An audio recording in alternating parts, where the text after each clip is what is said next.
inclusive, y en el hombro, ¿no? Todo esto va a depender de en qué posición se encuentra el paciente que está inmóvil. Ahora, en epidemiología, aquí en México, pues no tenemos epidemiología de úlcera por presión, pero en Estados Unidos sabemos que 2.5 millones de úlceras por presión hay de manera anual en Estados Unidos, ¿no? Generalmente las úlceras por presión no van a ser la principal causa de admisión, eso en el 90% de las úlceras por presión no van a ser la principal causa de admisión. Si nosotros tenemos en cirugía muchas úlceras por presión admitidas, es porque estas úlceras se llegan a contaminar y pues requieren de debridación quirúrgica. La mayoría de los pacientes van a ser mayores de 65 años, los de menor edad generalmente son por inmovilidad, y la mayor parte va a requerir seguimiento a un largo plazo porque las heridas van a requerir un largo tratamiento para que puedan llegar a cerrar, ¿no? Porque vemos que no solamente es la presión la que está impactando una vez que se forma la úlcera por presión, aquí vemos la interacción de factores externos con factores intrínsecos del hospedador que nos van a estar perpetuando la formación de la úlcera por presión, y por más que la limpiemos y le demos antibióticos, si no corregimos estos factores que también influyen sobre la úlcera por presión, pues nunca va a sanar, ¿no?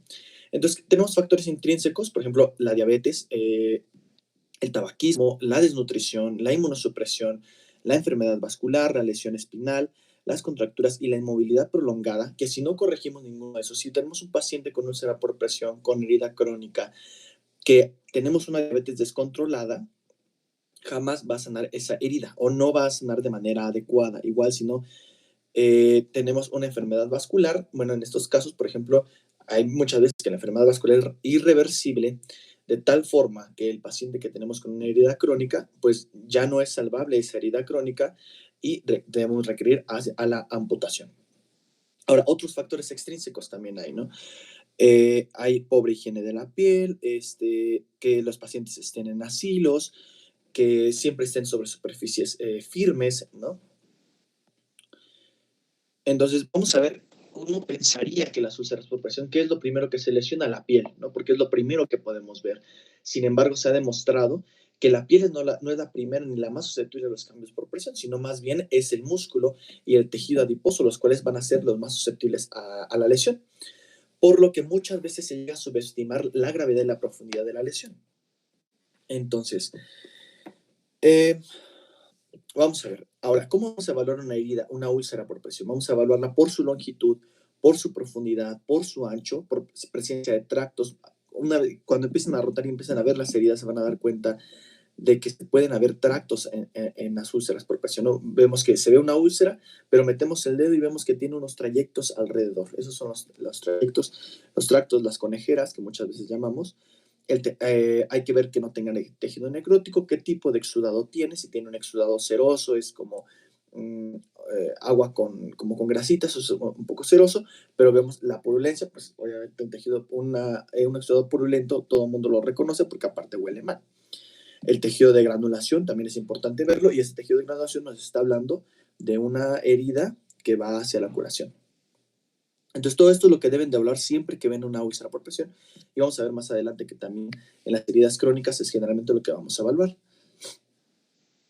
Ahora, estas son escalas de predicción. Eso es generalmente en nuestro hospital las enfermeras, y son escalas, las de Norton y Branden, que conocemos que nos van a ver pacientes que tienen alto riesgo de desarrollar úlceras por presión, ¿no? Por ejemplo, en una escala de Norton, si tenemos menos de 14 puntos, pues tenemos un alto riesgo, y una de Branden, menos de 18 puntos, pues tenemos igual alto riesgo, ¿no? Y esto va a depender de la actividad, la movilidad, la continencia del paciente, la condición mental y la condición física. Ahora,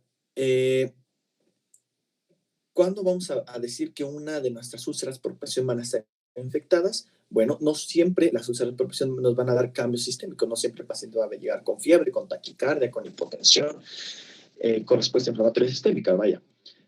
Puede ocurrir también cambios locales, por ejemplo, el calor, el dolor, el eritema, la descarga purulenta, el mal olor, que estos nos estarían indicando una herida que está infectada. Y lo vamos a ver también, por ejemplo, no solamente en las úlceras, sino también pacientes posoperados que vemos que la herida está muy exudativa, que se pone roja, a lo mejor no huele mal, pero entonces ya está infectada esa herida porque no sana.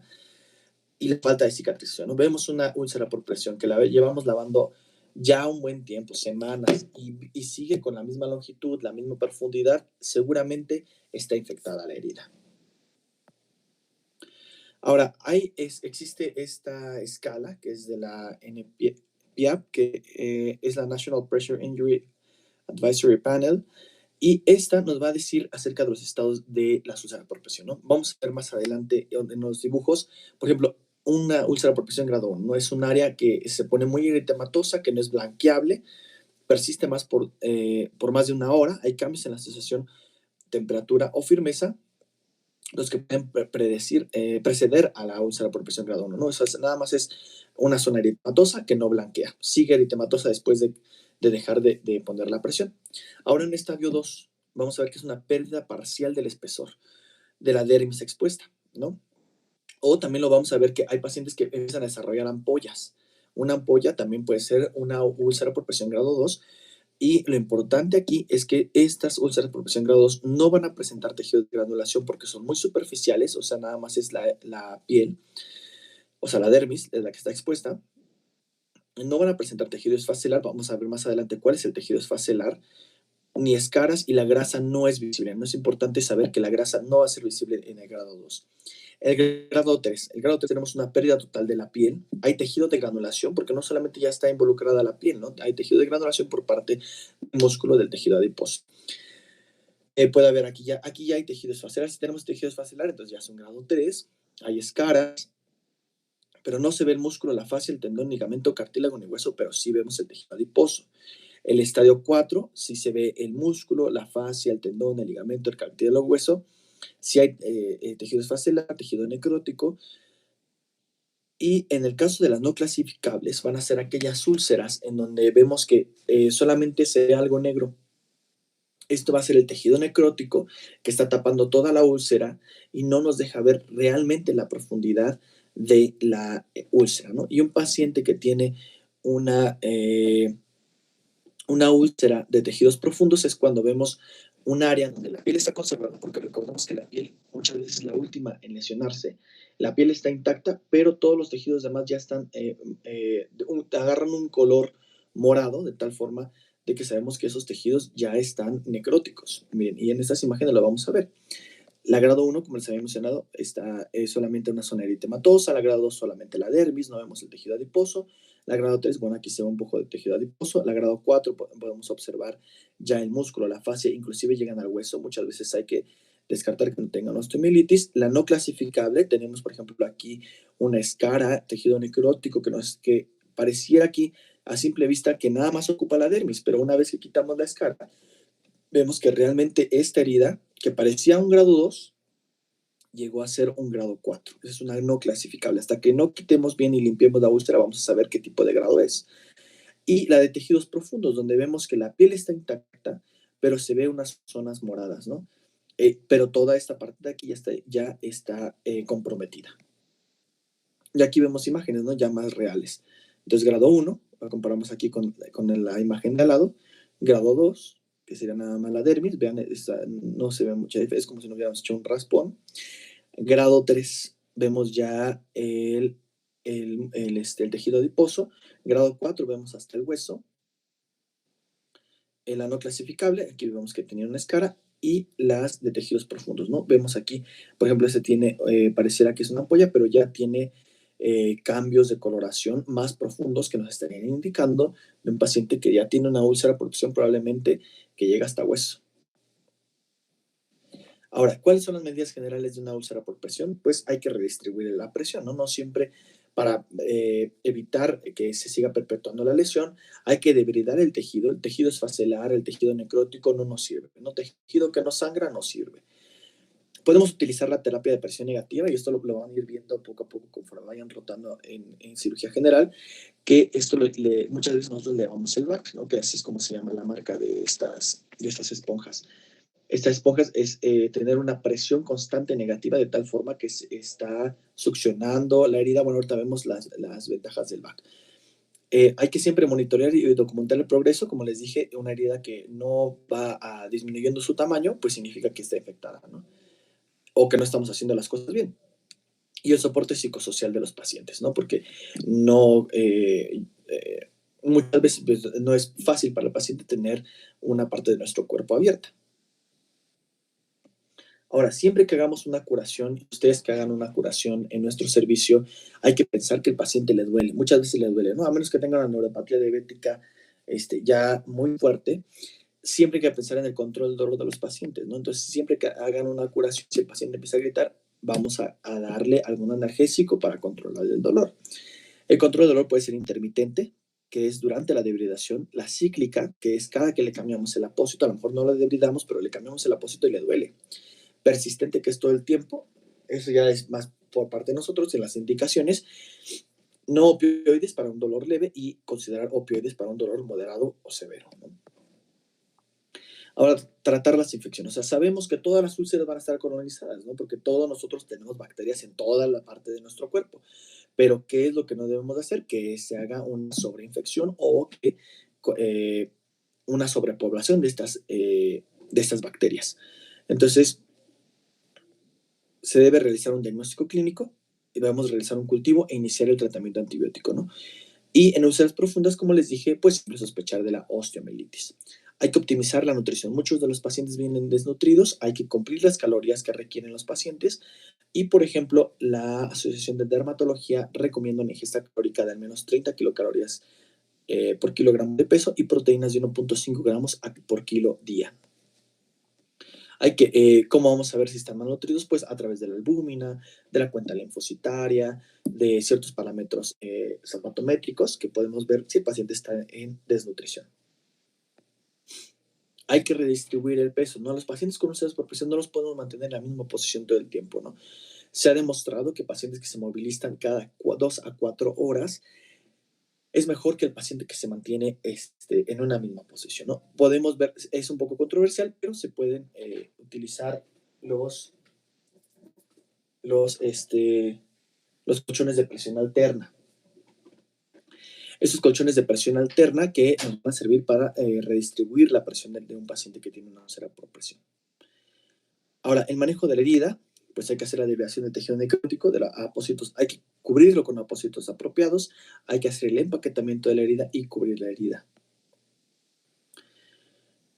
Por ejemplo, en una herida, en una úlcera por presión grado 1, pues la sesión de dermatología recomienda una protección con un film transparente y los voy conociendo que los llamamos los Tegaderms, ¿no? Que son los que tenemos ahí en el hospital. A lo mejor un estadio 2 que no esté infectado, etcétera. Necesitamos algún apósito que mantiene un ambiente húmedo, que se pueden utilizar apósitos semioclusivos, o sea, podemos utilizar hidrogeles o hidrocoloides, generalmente podemos utilizar el Nuderm. Pues tenemos también en hidrogeles, generalmente los que tenemos ahí en el hospital, es la sulfadiacina de plata, que nos sirve tanto de antibiótico como para mantener un ambiente húmedo, ¿no? Y es barata. Estos son muy caros, el Nuderm y el Tegaderm hidrogel. 3 y 4, pues ahí sí requerimos de debridación, porque ahí sí dijimos que el grado 3 y grado 4 tienen tejido extracelular, tienen tejido necrótico, y bueno, vamos a requerir de debridación, apósitos y tratamientos de la infección, ¿no? 1 y 2 dijimos que no requieren debridación porque no hay tejido necrótico, y 3 y 4 pues sí debridación. Ahora, los apósitos van a proteger la herida de contaminación y facilitan, pero un apósito no se puede utilizar, o sea, solamente los apósitos los vamos a utilizar en pacientes que no tengan datos de infección en su herida, porque muchas veces el apósito lo que va a hacer es un ambiente húmedo para favorecer el aumento de las células, de la migración de las células, de la reproducción celular, pero no queremos, pero pues también obviamente las bacterias van a utilizar eso como un caldo de cultivo, no nada más nuestras células, sino también las bacterias. Entonces, por ejemplo, en pacientes que hay pacientes que tienen heridas que no están infectadas, pero que exudan mucho, ¿no? Entonces, el que estén muy mojadas hacen que se macere la herida y que impida la migración de las células. Igual a la desecación, ¿no? Que va a dar una lenta migración epitelial, o sea, que esté muy seca la herida. Ahora, los absortivos van a impedir la maceración, y estos, ¿cuáles van a ser los ejemplos? Pues el alevín generalmente se utiliza mucho para las úlceras por presión, hay de varios tipos y varias formas, ya tienen la forma para las úlceras talares, para las úlceras sacras, para las úlceras, etc. El algicite o el alcosteril, ¿no? Que estos van a ser alginatos que nos van a servir para, una vez que la úlcera ya esté limpia, para que vaya mejorando. Los hidrocoloides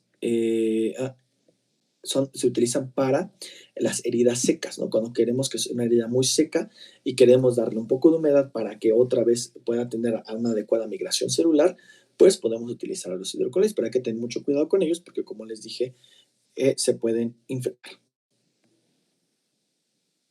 Otras terapias adyuvantes que se han descrito es, por ejemplo, la estimulación eléctrica, estimulación con ultrasonido, la presión negativa, que es la terapia VAC, el oxígeno hiperbárico, el oxígeno tópico, la aplicación de factores de crecimiento. Por ejemplo, el oxígeno tópico, hay oxígeno en spray que venden y que ese generalmente se puede utilizar para un paciente que tiene una herida y que tiene insuficiencia arterial, ¿no? Y que enfermedad arterial periférica, que no tiene buena irrigación y, bueno, en algunos casos se ha visto que funciona.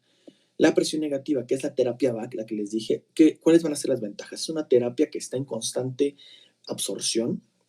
Es una esponja que conectamos a una máquina y la esponja va a estar succionando esa herida. ¿Qué hace esa esponja? Aumenta el riego sanguíneo porque aumenta la angiogénesis, estimula la angiogénesis, disminuye el edema y aumenta la formación del tejido de granulación. O sea, es muy importante. Funciona de maravilla, ¿no? La terapia VAC generalmente la usamos mucho porque sirve y da muy buenos resultados en los pacientes. Bueno, entonces, diario, pues hay que documentar la evaluación de la úlcera, ya les dije cómo está el apósito, el área alrededor de la úlcera, que no haya desarrollado tejido necrótico, si tiene dolor el paciente o no, o si tenemos complicaciones, ¿no? Como la infección. Esta es una herramienta que se debe utilizar en todos los pacientes con ulcera por presión, que es la Push Tool, y la Push Tool nos va a ir diciendo, nos va a asignar cierto puntaje y dependiendo, y lo importante es aquí, por ejemplo, que hay que ir disminuyendo el puntaje, ¿no? Hay que ir disminuyendo el tamaño, hay que ir disminuyendo el tipo de exudado y el tipo de tejido que hay, ¿no? No queremos un tejido necrótico, que es el que nos da más puntos, sino ir disminuyendo el puntaje de la Push Tool. Perdón. Generalmente las úlceras grado 3, grado 4 muchas veces no van a, son candidatos, son pacientes que deben de ser candidatos a colocación de grafts o flaps, ¿no? Que son injertos. Y bueno, pasamos a heridas crónicas, que prácticamente es lo mismo. Hay que recordar que un paciente que tiene herida crónica, la mortalidad es comparable a pacientes con cáncer, ¿no? Porque es un paciente que está desnutrido, es un paciente que no tiene una buena sanación de la herida, que se le va a infectar, que no tiene buena respuesta hacia la infección, y pues que muchas veces se van a morir. Las heridas crónicas tienden a estancarse en la fase inflamatoria, ¿no? ¿Se acuerdan más o menos cuáles son las fases de la cicatrización?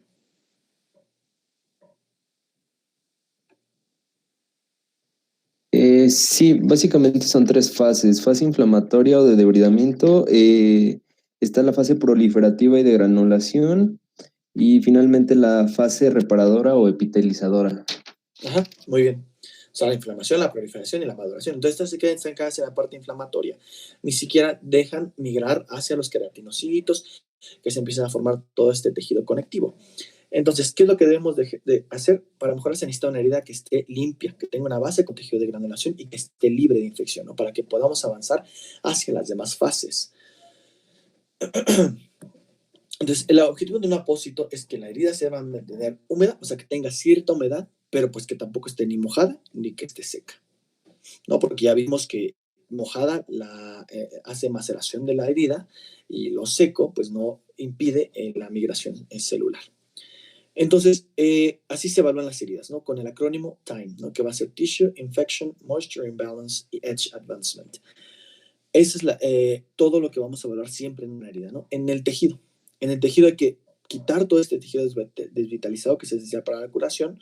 Cuando hagan una curación de una herida van a ver que hay tejido necrótico y tejido disfacelar. Si no quitamos ese tejido necrótico y tejido disfacelar, de nada va a servir que hagamos hecho nuestra curación porque ese tejido nos va a impedir la migración de las células. Entonces, la debridación, ¿cómo la podemos hacer? Hay varias técnicas, la quirúrgica, la mecánica, la autolítica, la enzimática, la biológica. Ahorita las vamos a describir rápidamente. Entonces, el tejido necrótico impide la migración de los queratinocitos, como aquí lo está diciendo la presentación. Entonces, previa a la debridación, como les había dicho, hay que hay que hacer una evaluación vascular, ¿no? En caso de pacientes que tienen riesgo de tener una enfermedad arterial periférica, como por ejemplo un paciente diabético, que viene por un pie diabético, muchas veces estos pacientes ya tienen una enfermedad arterial periférica de base, donde el proceso es irreversible y por más que le hagamos curaciones, el riesgo sanguíneo que tiene esa parte ya es insuficiente para lograr una adecuada cicatrización. Y entonces el paciente ya no requiere curaciones, sino más bien un procedimiento quirúrgico que sería una amputación. Debilitación quirúrgica es cuando hacemos con una tijera, con un bisturí, que es generalmente que ustedes van a hacer durante las curaciones, bajo anestesia general, tópica o local, ¿no? Generalmente ustedes lo van a hacer con tópica o local. Hay que tener un poco de cuidado en las extremidades isquémicas, en partes donde la piel es muy delgada, ¿no? Por ejemplo, en el tobillo, que está muy cercana al hueso y la piel es muy delgada. La debilitación autolítica. Esta ocurre cuando una herida se mantiene húmeda, o sea, es la que vamos a hacer nosotros mismos con nuestras propias herramientas, que son las enzimas endógenas, por ejemplo, las metaloproteínas que van a estar degradando este tejido de granulación, pero obviamente nuestro cuerpo no puede contra todo ni necesita ayuda por parte de nosotros. La degradación enzimática, que es con ciertas cremas que nos van a ayudar a dar esta degradación enzimática, por ejemplo, con el Iroxol que tiene colagenasa, el Coderma que tiene clostridiopeptidasa, que van a estar degradando este tejido, pero van a ser un poco más selectivo, ¿no? Áreas donde, por ejemplo, no podemos hacer la liberación quirúrgica, pero que podemos colocar estos dispositivos. Vamos a ver, por ejemplo, pacientes que tienen biofilm, el Intrasite también es uno bueno, que es el que más usamos acá en el hospital. Ahorita vamos a ver qué es el biofilm y todo eso, donde podríamos utilizar, por ejemplo, el Intrasite o el Coderma. La debilitación biológica es con el uso de gusanos, generalmente reservadas para heridas con abundante fibrina. Estas no las tenemos obviamente en el IMSS, en el hospital, porque son larvas, obviamente seleccionadas en ciertos laboratorios. Y la debilitación mecánica es a través de, por ejemplo, apósitos secos o irrigación con hidrocirugía, ultrasonografía o irrigación con alta presión, ¿no? Que es prácticamente como lo de los dientes, que es con agua. Biológico, miren aquí, por ejemplo, aquí podemos observar los tipos de larvas que existen, ¿no? Por ejemplo, aquí la quirúrgica, está la mecánica, está la autolítica, la enzimática y la biológica, ¿no? Por ejemplo, ¿qué les iba a enseñar? Por ejemplo, aquí miren, la enzimática es más selectiva, es para lugares donde no vamos a poder utilizar una deviación quirúrgica, pero esta enzimática nos va a ayudar para eso. Hay que controlar la infección, ¿no? Local con soluciones antisépticas y antimicrobianos tópicos, y si ya tiene respuesta inflamatoria sistémica, pues hay que utilizar antibióticos sistémicos. Que el vinagre tópico nos puede reducir la colonización bacteriana recurrente y especialmente en pacientes con pseudomonas, ¿no? Y ahorita vamos a ver cómo lo podemos preparar para los pacientes en el caso de que tengamos una herida contaminada o con sospecha, por ejemplo, de pseudomonas, o que tenga muy mal olor. Muchas veces el vinagre se ha demostrado, y esto viene en el artículo de la Asociación Americana de Dermatología, que disminuye no solamente la carga bacteriana, sino también el mal olor. En heridas frecuentemente afectadas o con alto riesgo, la sulfadiacina de plata, podemos utilizarla por 2 semanas para ver su eficacia. Y esta sulfadiacina de plata en el hospital, como les comenté, la utilizamos tanto como antibiótico tópico como para tener húmeda una herida. Y para infecciones profundas, pues siempre se requiere tratamiento sistémico porque, por ejemplo, una úlcera grado 4 tiene osteomielitis hasta no demostrar lo contrario. Entonces, la infección va a tener varias etapas, ¿no? Primero se coloniza la úlcera. Esta colonización pasa a una infección local, la infección local pasa a una infección profunda y la infección profunda pasa a una infección sistémica, ¿no? La colonización no es algo malo, porque todas las úlceras están colonizadas, pero no debemos de permitir que migren hacia una infección local, ¿no? Esa es otra imagen de la línea de cómo va hacia una infección sistémica. Entonces, ¿cómo sabemos si nuestra herida está infectada, no?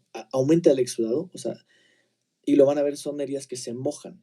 La piel hasta se ve mojada, como después de que nos bañamos. Falta de la curación de la herida, ya lleva mucho tiempo y no cura, una descarga maloliente, huele muy mal, que tenga bordes irregulares, que tenga el tejido muy friable, que aumente de tamaño, aumento del dolor o que tenga nuevas áreas de desfacelamiento, que tengamos tejido desfacelar, tejido necrótico. Ahora, ¿cómo vamos a hacer el lavado? Cuando les digamos que hagan la curación, por ejemplo, si no, ya hicieron la liberación quirúrgica, etcétera. Ahora, ¿qué sigue? Bueno, pues sigue lavar. ¿Cómo van a lavar? Van a tener que ponerse los guantes, o sea, bueno, desde antes ya tuvieron que ponerse guantes, ¿no? Pero unos guantes nuevos, ahora agarran unas gasas. Con las gasas, por ejemplo, generalmente van a ver que hay muchos tipos para lavar las heridas. A mí, por ejemplo, me gusta más lavarlas con estericide, porque pues también se ha demostrado, el jabón muchas veces les irrita la piel o les da dermatitis y el estericide les ayuda más.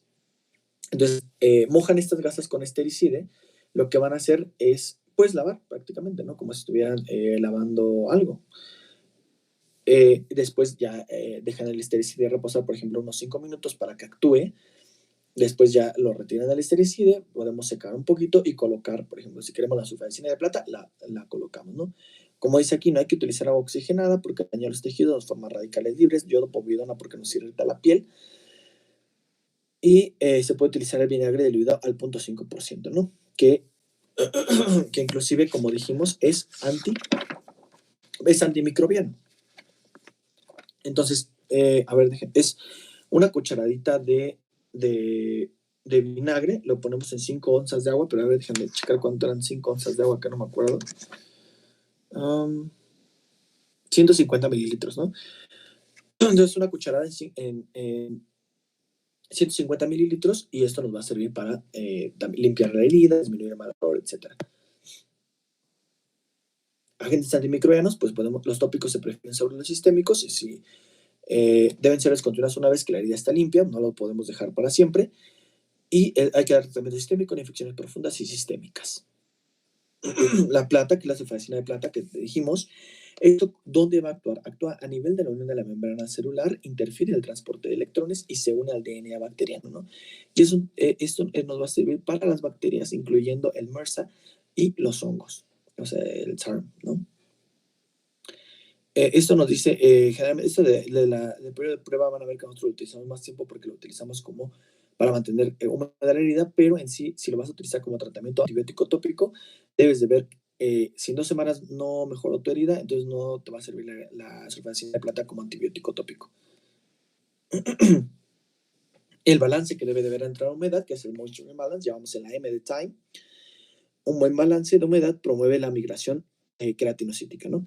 Entonces ya vimos que hay films, que son el tegaderm, hay foams, hidrocoloides, alginatos e hidrogeles.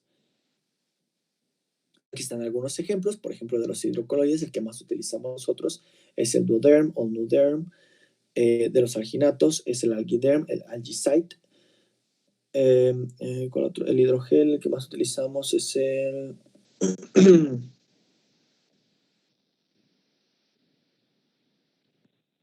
el Nugel, creo que es el que tiene la doctora. Y ya, ¿no? Los films, pues el Tegaderm, ¿no? Es el que más hay. Ahora, y Edge es segundo, que es la última parte del time, ¿no? Que para lograr avanzar los bordes de la herida se requiere no solo lograr el control de los factores locales, sino también de los sistémicos, como habíamos mencionado, de la diabetes, etc. La revitalización para que una herida vuelva a sanar requiere de un hecho de herida bien vascularizado, adecuado oxígeno y control de enfermedades sistémicas. Algunas veces esto ya lo utilizan un poco más los plásticos, ya cuando quieren hacer los injertos. Por ejemplo, la piel biológica, que imita la arquitectura de la piel, activa el proceso de la sanación, ¿no? Y podemos tener, por ejemplo, piel biológica epidérmicas, dérmicas y dermoepidérmicas. Y generalmente, por ejemplo, estas las he visto. Hay una que es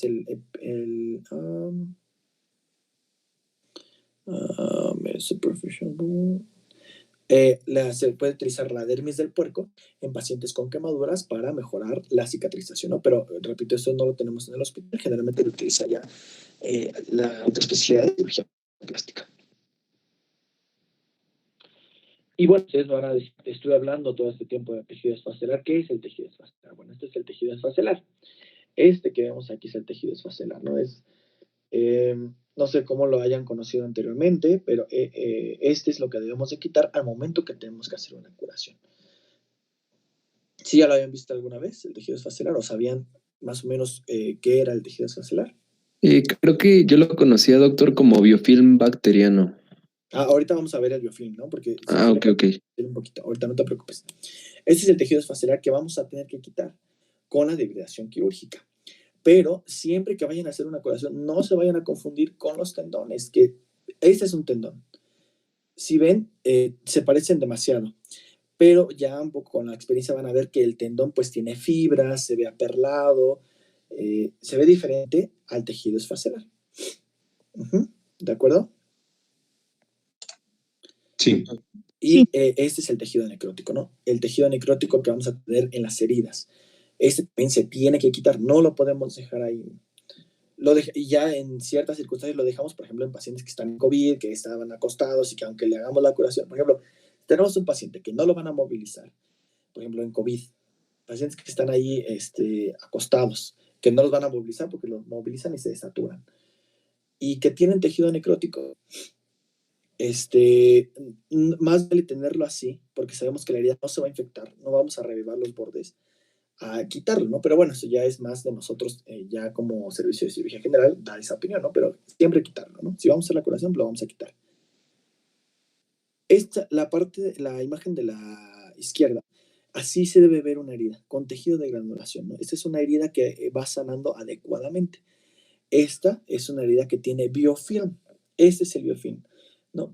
Parece, es parecido al tejido esfacelar, pero vean el tejido de granulación, se ve más pálido, ¿no? Como más pálido, como un poco blanquecino, como lechoso, si lo logran ver. Sí.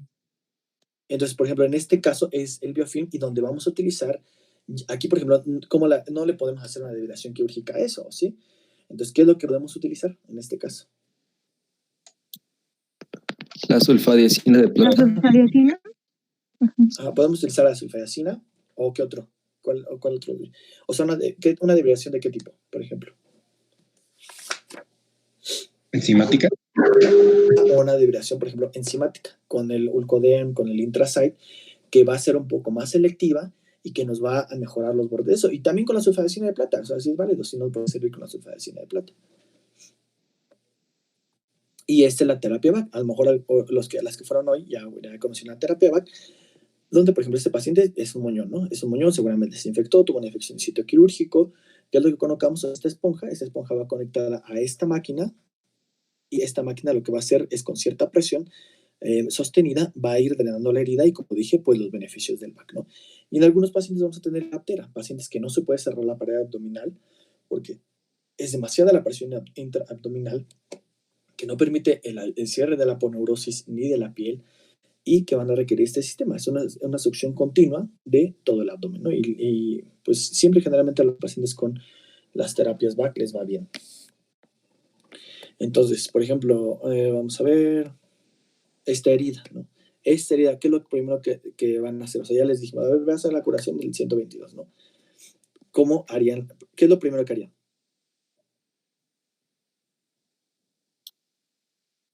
Pues, ¿no? Bueno, sí. Si quieres vas, Pablo. Bueno, yo diría que aquí tendríamos que realizar una debridación quirúrgica. Bueno, primero y por el material, ¿no? Ajá, sí, sí. ¿No? Primero presentarse con el paciente, o sea, es importante todo eso, ¿no?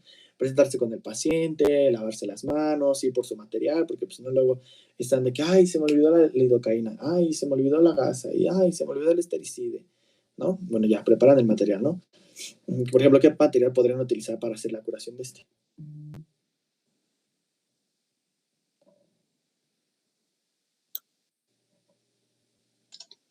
Pues no sé, gasas, soluciones.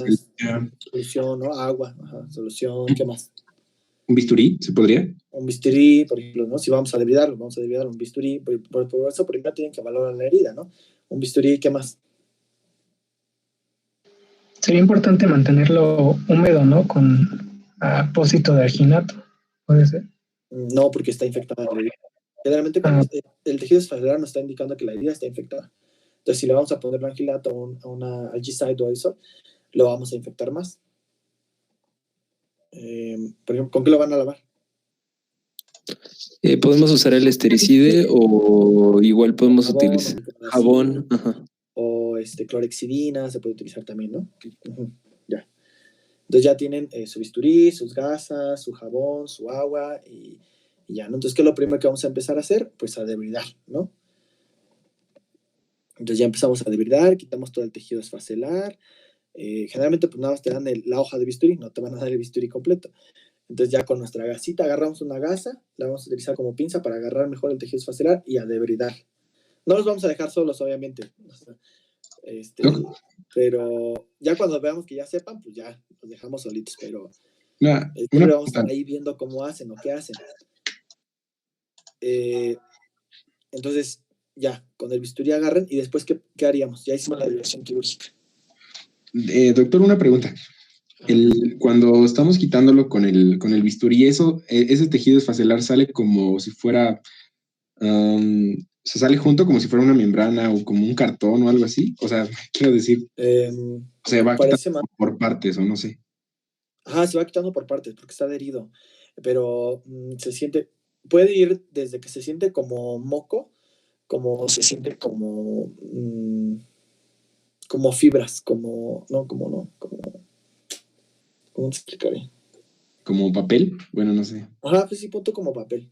Ajá. Sí, Okay. pero no se va todo junto, tienes que estar ahí como cortándole. Vale, gracias. Ajá.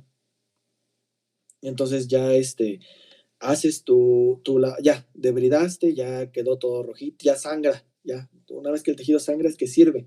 Si el tejido no sangra, no sirve. Entonces ya, lo lavan con su estericide o con lo que mis compañeros les digan. Por ejemplo, yo en mi caso me gusta estericide. El estericide lo dejan actuar, el estericide se deja dejar actuar ahí 5 minutos con gasas remojadas para que actúe. Luego ya lo quitan. ¿Y qué le pondríamos? ¿Antisépticos? ¿Tópicos? No, pues ya lo hicimos con el estericide. Bueno. Pero, bueno. ¿La volveríamos a cubrir? Podríamos utilizar un antibiótico tópico, ¿no? ¿Qué les parece? Ok. Sí. Y ahora sí ya pondríamos la sulfadecina de plata, ¿no? Ok. Sí. Y casi siempre es el mismo algoritmo en todas. La ves, la debridas, la lavas, ya todo, y le pones al final el antibiótico tópico, ¿no? Porque está infectada. Y ya. Y la vuelves a cubrir, la cubres con gasas, y ya. Es todo. ¿Va? ¿Y a las gasas no se les cubre con un Tegaderm o algo así? Ajá, sí. O sea, sí. O sea, la puedes poner. Con Tegaderm no creo que te den las enfermeras para cubrir una herida, pero puedes utilizar. Y aparte el Tegaderm, ¿sabes cuál es la desventaja del Tegaderm? Que muchas veces humedece mucho la piel, la macera. Okay. Entonces mejor cubrirla con la gasa y con el. Ay, ¿cómo se me está? Se me fue el nombre. No de la tela adhesiva, del otro. Bueno, con la tela que no es la tela adhesiva. ¿Transport? ¿Micropor? No. Con. El micropor, ¿no? Con micropor. Sí. Con micropor. Exacto. O sea, nada más el chiste no es de que no le hagan presión a la herida, ¿no? Sino nada más que mantenga la sulfadecina de plata ahí y que el exudado que tenga, pues que también se quede dentro de las gasas. Más que nada esa es la función.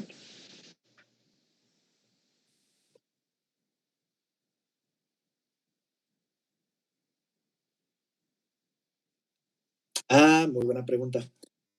Por ejemplo, lo que generalmente les decimos a ustedes, lo primero que deben de hacer es, por eso les digo de su lidocaína. Generalmente vamos a utilizar lidocaína. Cargamos la jeringa, por ejemplo, a mí me gusta pues cargar toda, ¿verdad? 5 mililitros o en heridas muy grandes hasta 10 mililitros de lidocaína, infiltrar los bordes de la herida y pues eso lo podremos utilizar como analgésico tópico, pero si tiene mucho dolor el paciente, pues le podemos dar desde 75 microgramos de buprenorfina, podemos escalar a 150 y si no, pues hasta 300 microgramos de buprenorfina de manera IV. O un ketorolaco a 30 miligramos. Dosis única.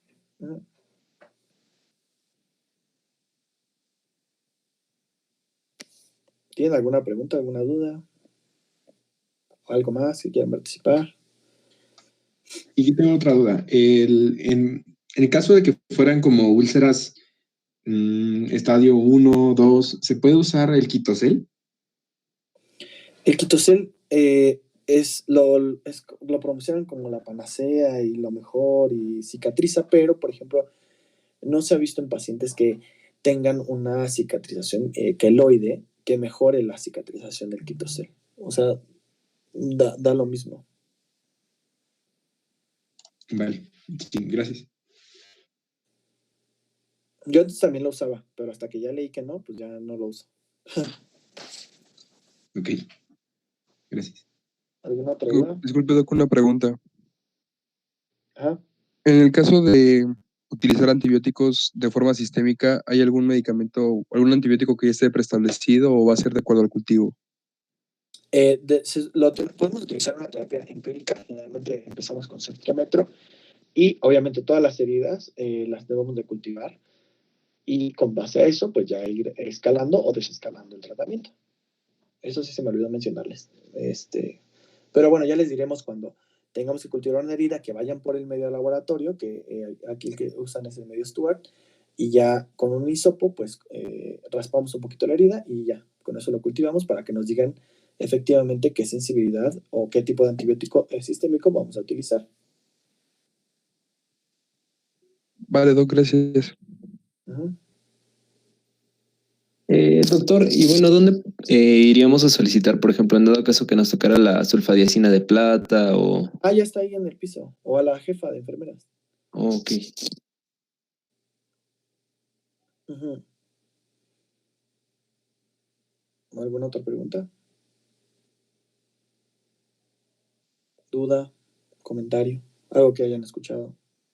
A lo mejor yo me equivoqué, estoy mal. ¿No?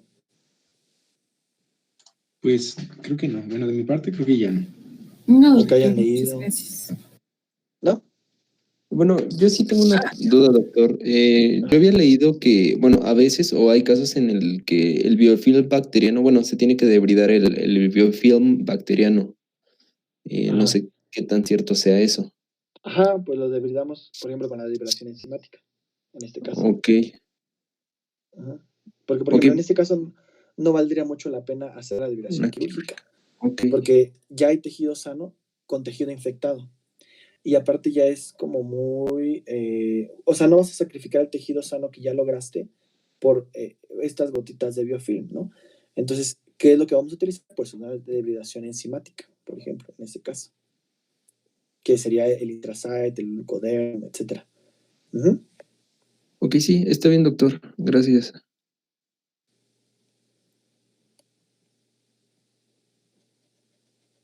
¿Alguna otra? Tal vez es una pregunta un poco tonta, pero ¿cuánto tiempo tarda, por ejemplo, un paciente que se hospitaliza por una herida crónica o que después de estar hospitalizado hace una úlcera por presión, cuánto tiempo tarda en cerrar, en sanar? Ves que eso ya no lo vemos nosotros, porque generalmente nosotros controlamos la infección y la mandamos a casa, pero sí tarda bastante tiempo. Por ejemplo, esta señora que tiene la úlcera sacra, pues yo creo que se va a tardar como unos 6 meses. De 6 meses a un año. Depende de también las condiciones de nutrición, etc. Ok. Pero entonces más o menos no dura, bueno, dura una semana, 2 semanas en el hospital y ya de eso se da el alta o algo así. Ajá, sí, más o menos. O una semana, ¿eh? Luego en una semana ya. Porque ahora la tendencia de los antibióticos, pues son antibióticos esquemas cortos, ¿no? Una vez que ya no tenga fiebre, que ya disminuyeron los leucos, que vemos que la herida está mejor, que ya tiene tejido de granulación. El tejido de granulación se puede formar rápido, ¿eh? Ese sí. Y que ya se puede ir a su casa con curaciones, etcétera, pues ya, a su casa. Y antibióticos cortos, ¿no? A lo mejor 5 o 7 días. Uh-huh. Ok, sí, gracias. Yo tengo una pregunta. ¿A cuántos milímetros de mercurio se utiliza la presión negativa? Generalmente la calcula la máquina, pero siempre la tiene como a 125 milímetros de mercurio. Y hay como algún estándar, ¿cómo decirlo? alguna pauta que haga que se quiera aumentar esa presión o algo así? No, es que viene parecida para el tipo de esponjas que pones. O sea, por ejemplo, si haces una terapia con una esponja negra, ya casi siempre la máquina te lo pone a 125 milímetros de mercurio. Por ejemplo, si queremos utilizar un Veraflow, por ejemplo, que es una terapia que te irriga, esa te echa irrigación a través de agua, o BASH, que es un BASH, se llama el agua, y hace una dehidratación y aparte succiona, ¿no? Y es una succión un poco más débil, porque si no también te vas a llevar toda el agua que está dehidratando el BASH.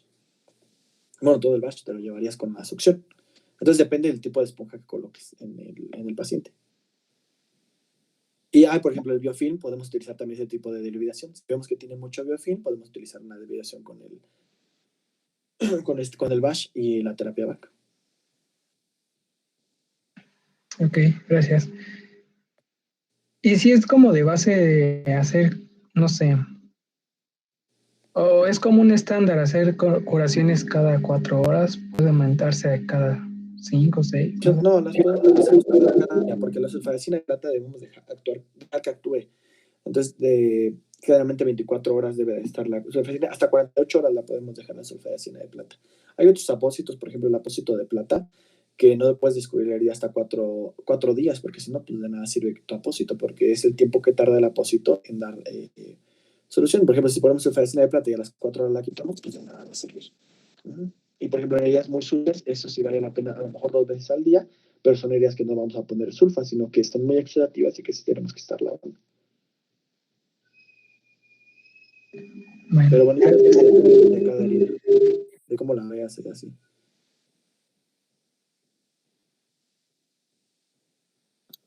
Doctor, bueno, también tengo otra pregunta.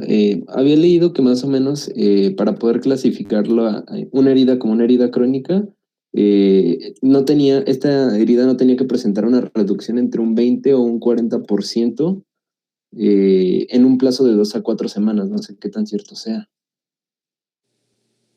Sí, es lo que habíamos comentado, que si tu herida no...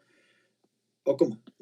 Ya Ajá, el tiempo, la temporalidad, ¿no? De una herida crónica. ajá, O sea, de que si tú, por ejemplo, tienes una herida, ¿no? Y si esa herida en 3 o 4 semanas no mejora, ¿ya es una herida crónica o cómo? ajá. Bueno, más o menos lo que yo había, o bueno, como yo entendí es que tengo la herida y en un lapso de hasta 4 semanas, si esta no presenta una reducción de entre un 20 o 40%, o sea, que sea menor, por ejemplo, la podría ya clasificar como una herida crónica. Pues sí, puede ser, más que nada por la temporalidad, porque pues entonces ya para ese entonces ya tuvo que haber habido más migración, ¿no? Entonces Ajá. eso ya significaría que hay retraso en la cicatrización y que por ende pues ya tienes una herida crónica. Ok. Sí, está bien. Ok, perfecto. Gracias, doctor. Sí, no, ¿de qué? ¿Alguna otra duda, pregunta?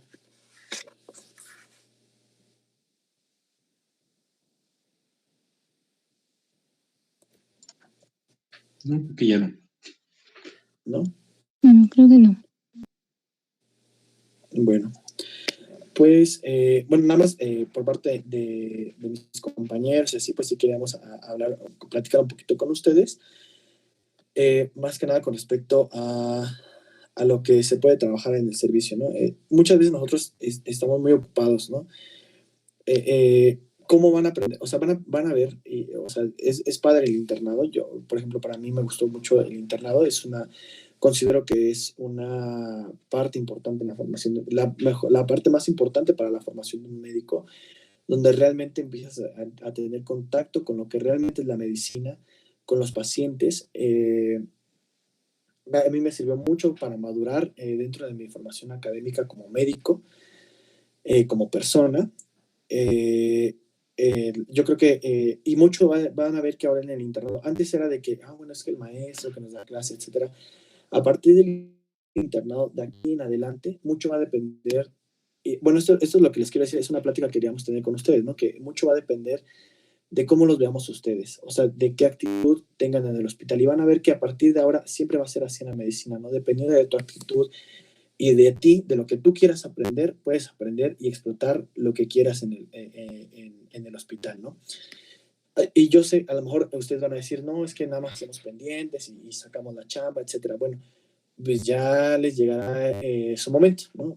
La carrera de la medicina es muy larga y no, por ejemplo, no vayan a querer hacer un apéndice si no quieren sacar, no saben sacar muestras, ¿no? O colocar un catéter central si no saben sacar muestras de una vena periférica, o realizar un apéndice si no saben hacer una curación, etcétera, ¿no? Entonces, muchas veces creo que es el conflicto que hay con los internos y yo también lo tuve, ¿no? Porque yo quería hacer más y más y, bueno, por azares del destino, bueno, también porque yo... Llevar las 2 pijamas quirúrgicas y el equipo de protección personal. De hecho, la doctora ya después nos alcanzó ahí en el piso y nos regañó porque no traíamos careta ni gogles, pero es que tuvimos algunos problemas técnicos. Pero bueno, ustedes sí llévenlos, van a ver que los residentes no los traen, no traen ni N95, ni careta, ni gogles, pero pues nos comentaron que también ellos, casi todos, ya tuvieron Les dio COVID. COVID, ajá. Sí, entonces pues ya no le tienen miedo a nada, pero pues nosotros que pues todavía no nos enfermamos, pues sí. Bueno, yo sí, como que me sentí extraña a lo largo del día porque todo me daba miedo, pero bueno, sí les recomendaría que se pusieran bien su equipo. Y bueno, también que llevaran las 2 pijamas. Nosotras, nos preguntó la doctora si las traíamos, no las llevábamos, no llevábamos la segunda, pero de todos modos creo que no hubo como oportunidad de que entráramos a quirófano, pero de todos modos ustedes llévenlas en caso de que tengan esa oportunidad. Y, ¿qué más? ¿Qué más? Bueno, cosas importantes, que lleven igual una tablita para anotar cosas, una libreta para anotar sus pendientes, plumas igual para escribirlos. Y si pueden conseguir igual unas hojitas de papel calca, también estaría, bueno, les serviría mucho. Y ya, bueno, lo que nos tocó hacer hoy fue más que nada aprender a llenar las solicitudes de laboratorio y de estudios de imagen. Y ya en un ratito les paso las matrículas de los doctores, porque pues en todas las solicitudes hay que poner datos del paciente, ¿no? Su nombre, número de seguridad social, cama, diagnóstico, pero también hay que anotarle el de los doctores, su nombre, su matrícula, que son las que les voy a pasar, porque son varias las que me dieron, y también una firma, que bueno, me dijeron que eran firmas inventadas, entonces se inventan ahí una firma, pues es como cualquier garabato. Y ¿qué más? ¿Qué más? ¿Qué más? Ah, bueno, también ahí atrásito de donde está bueno, donde van a poder guardar sus cosas es en la residencia de cirugía, que creo que también está compartida con medicina interna. Ahí las dejamos, no les pasó nada a nuestras cosas, pero pues de todos modos, pues intenten no llevar cosas de valor y además casi todo el tiempo hubo gente ahí. Y justo atrásito de donde está la residencia hay otro cuartito donde se pueden surtir de jeringas, de sondas, de mucho material, pero pues igual no se atasquen mucho. Bueno, no, así nos dijeron que no nos agarráramos tanto, sino como que de poquito a poquito. ¿Qué más? Bueno, van a estar como sube y baje como entre el sótano, la planta baja y el primer piso, porque el laboratorio, el quirófano y donde hacen los estudios de imagen, están en la planta En baja. el primer, La ajá, planta baja. Entonces están Ah, sube y sí. baje, pero justo en ese pasillito, es que es un pasillito donde en la extrema derecha está el laboratorio y en el extremo izquierdo está el quirófano y también los estudios de imagen. Entonces, justo en ese pasillito están sentados los pacientes COVID, bueno, pacientes que se van a ir a hacer la prueba. Entonces, pues ahí para que tengan como cuidado. Y creo que hay una hora, creo que es de 10 a 11, donde están haciendo las pruebas. Entonces, justo en ese momento no pueden ir a dejar las solicitudes de laboratorio ni las muestras, porque pues es justo en ese pasillito donde los están tomando. Entonces, para que procuren hacer o mandarlos antes o esperarse y ya llevarlos después de las 11. ¿Y qué más? Tengan igual cuidado para al momento de llenar las solicitudes de laboratorio, porque en algunos, bueno, es que ahí está es como un rollo. Hagan de cuenta que, les digo, es un pasillito, extrema derecha está el laboratorio, y pues ya hagan de cuenta que van llegando, y lo primero que tienen que hacer ya que llevan su solicitud, igual pregunten, o sea, nadie es grosero, nadie es mala onda. Pregunten que esté bien llenada esa solicitud, porque como que cada una tiene sus especificaciones, que si le pongan el tratamiento, que si le ponen el nombre de no sé quién, bla, bla, o si le tienen que poner el número de seguridad social a la muestra, bueno, al momento de rotularla. Y ya, entonces les digo, entran ahí al laboratorio y lo primero que tienen que hacer es llevar su solicitud justo enfrente, o sea, entran a una puertita de esas que están como divididas a la mitad y se van derecho hasta el fondo. Ahí hay unos señores que les llenan, perdón, que meten los datos a una computadora, los datos de su solicitud, y les imprimen unos stickers, unas estampitas. Entonces, después deben llevar esos stickers junto con su solicitud, ya sea si es un cultivo, lo llevan a microbiología y bacteriología, que está en el pasillo principal del laboratorio, hasta la izquierda. Y de todos modos, tengo un mapita que les hicieron los residentes, al ratito también se los mando. Y si no, si son otros estudios, los mandan hacia la derecha. Y ellos se van a quedar con las estampitas. Y ustedes nada más se quedan con una última estampita que la tienen que regresar a pegar al expediente de ese paciente. Y ya, creo que eso es de lo más relevante. Y para todo lo demás, creo que, bueno, no creo. Hoy de verdad todos los residentes fueron muy amables. Y cualquier cosa que no supimos hacer, que no sabíamos nada, iban, nos llevaban, nos enseñaban, nos resolvían dudas y demás. Y ya no sé si me falte algo que quieras agregar, Aranza. Bueno, nosotros tuvimos que imprimir nuestras hojitas y, por ejemplo, entrando, o sea, enfrente de piso está como la estación de enfermería y ahí hay una computadora que por lo general esa fue la que usamos nosotros porque luego en la residencia había muchísima gente. Entonces, otra cosa que nos dijo la doctora es que evitáramos como esos lugares donde había muchísimas personas. Entonces, pues pueden usar esa computadora y hagan de cuenta que ponen en el buscador rayos X, les abre un archivo de Word y ese es el que tienen que imprimir, que son las solicitudes. Y de laboratorio, esas, ¿cómo las buscaste? Es que esas no, nos costó trabajo encontrar esas. Pues es que una opción era por el Drive, buscarlas en el Drive que está en las compus, y el otro era tal cual poner en la compu, o sea, darle clic a inicio, ya ven que ahí aparece un buscador, ahí mismo buscar solicitud de laboratorios y ya le sale el documento. Y ya es un documento que viene así o sea, doble, viene dos formatos en una sola hojita y tiene un cuadrito en la esquina superior derecha, blanquito. Ahí es donde ponen los datos del paciente y del médico que solicita.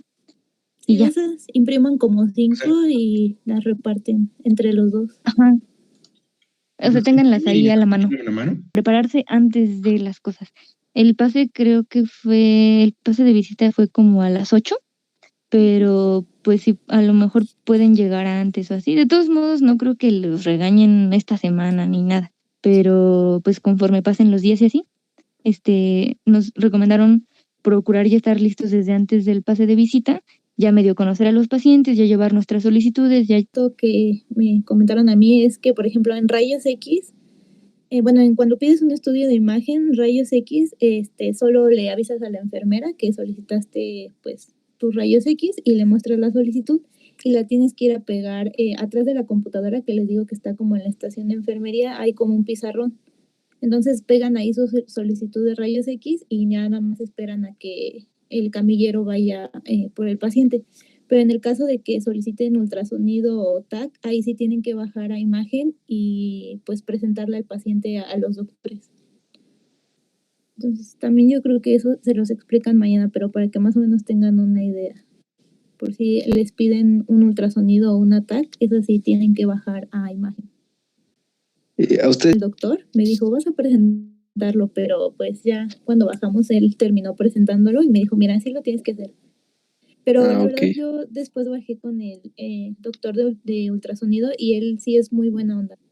El que me dijeron que es medio especial es el de TAC, pero por ejemplo en ultrasonido sí, el doctor fue súper buena onda. Bueno, la recomendación ahí sí para cuando les toque es estudiense bien al paciente, porque luego te dicen así como de, pues voy a presentar al paciente, y sobre todo cuando es TAC, ya sea ultrasonido o TAC, depende de qué humor los agarres, Sí, te van a preguntar y a preguntar y a preguntar y a preguntar y a preguntar. Entonces es mejor haber estudiado bien el expediente del paciente. sí, Gracias. sí, gracias. ¿No? De que son de las cositas que se me olvidó decirles ayer. Sí, Oye, pero pero por suerte Gracias, ¿qué te nada Pablo. más. Ay, perdón. ¿Cómo que te preguntan? O sea, del paciente, pues, pero como que, o sea, sus laboratorios, el paciente actual, no sé. Pues presentarlo. ¿Nunca te tocó así como pasar en algún hospital a presentar a algún paciente? Sí, pero pues como que no lo hacíamos a conciencia. Entonces, Ok. o sea, sí, pues dabas el por qué fue el paciente y por el motivo que solicitabas tal estudio y así, ¿no? Pero pues, no sé. Ok, imagínate que va a ser algo así como que el doctor de ultrasonido no conoce nada acerca del paciente. Nada. Entonces tú le tienes que explicar, le tienes que presentar al paciente así como de, él es el paciente, tiene tal edad, acudió al servicio, por ejemplo, de urgencias debido a tal y tal y tal razón. Bueno, después tomamos laboratorios. Con base a los laboratorios que tenemos una sospecha diagnóstica de tal. Por tanto, bueno, nosotros queremos solicitar este ultrasonido para poder tener una confirmación diagnóstica acerca de esto. Y yo, por ejemplo, lo que hacía era anotar en mi libretita o en una hoja datos así como importantes que me pudieran llegar a preguntar, que se me pudieran a mí olvidar a la hora de presentarlo o así como extras, porque luego siempre te los preguntan, entonces más vale prevenir. Es algo así más o menos. Va que va. Gracias. ¿No de qué?